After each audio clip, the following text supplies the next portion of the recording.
आइए हम प्रथम स्कंद के प्रथम श्लोक को गाते हैं। जन्मादस्य यतो दयाति जन्ता चार्ते सुवीर्यस्वरान् तेने प्रभुं हृदयादि कवे मुह्यन्ति यत् सूर्या तेजो वारि मृदां यथा विनयो यत्र त्रिसर्गो धाम्ना स्वेन सदा निरस्तिकुहिकम् सत्यं परं धीमहि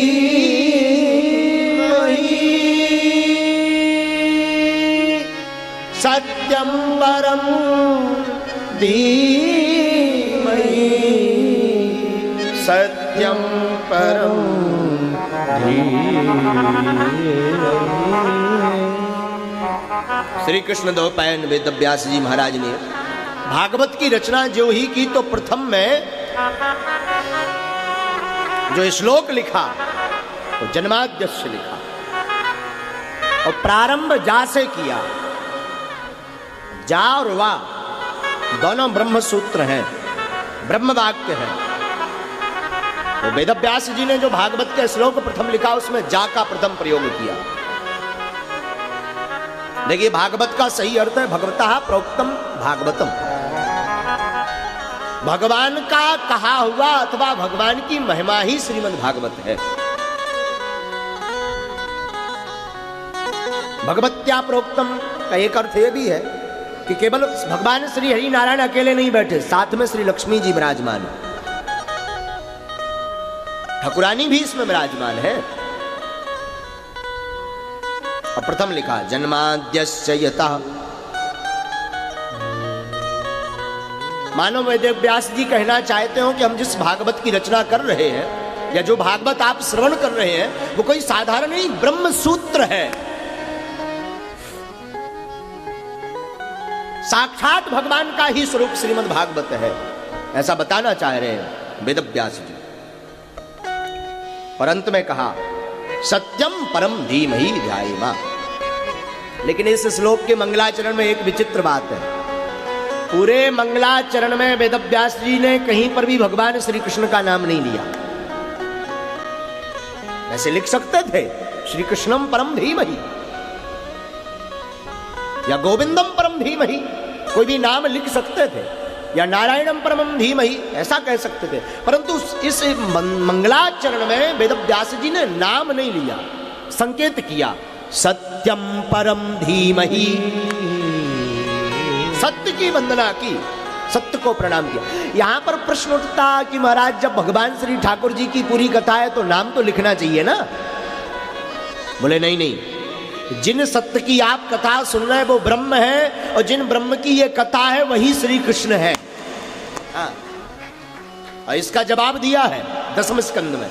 जब भगवान का अवतार होता है तो दसम स्कंद में लिखा सत्यव्रतम सत्य परम त्रिसत्यम सत्यस्य योनि निहितं च सत्ये सत्यस्य सत्यं मृतनेत सत्यं सत्यात्मकं त्वां शरणं प्रपन्ना।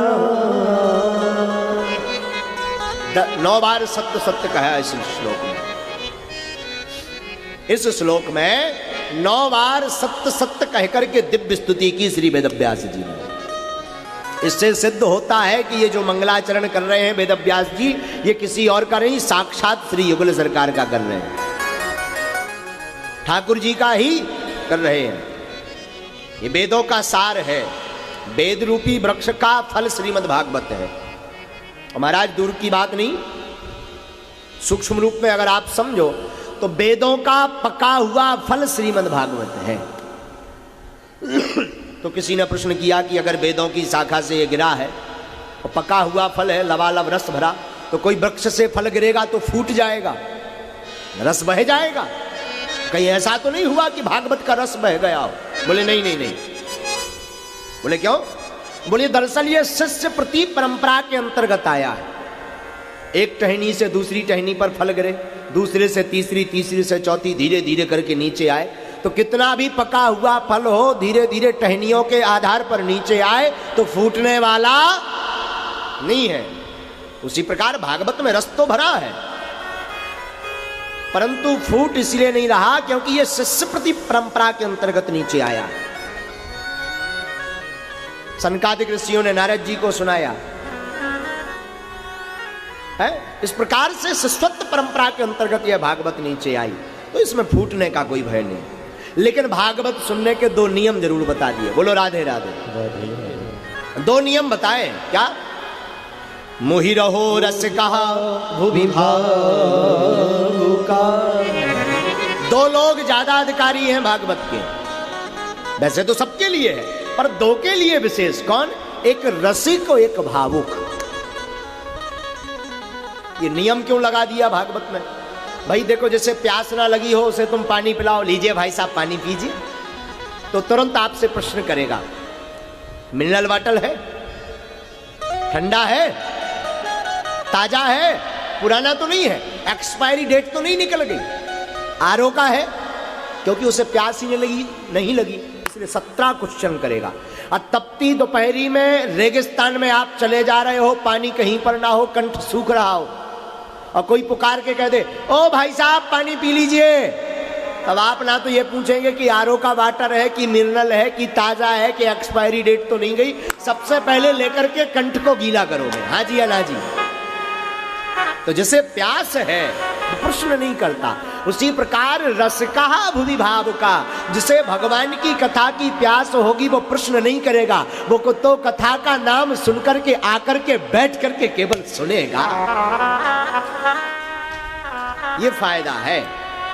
इसलिए इस श्लोक में वेदव्यास जी ने एक सूत्र लगा दिया, रसिक भावुक। भाई जैसे चाहे हो हमें वृंदावन जाना है, तभी वृंदावन जाएंगे। जिसने ब्रज की चाय नहीं सुनी, ब्रज का रस नहीं जाना, ब्रज के बारे में नहीं जाना, वो क्या वृंदावन जाएगा? वो तो कहेगा अरे क्या जाना, ऊटी शिमला चलो, कनाडा चलो, नेपाल चलो, यूएसए चलो, ऑस्ट्रेलिया चलो। वो जाएगा क्या वृंदावन? वृंदावन वही जाएगा जिसे वृंदावन का रस आ गया हो।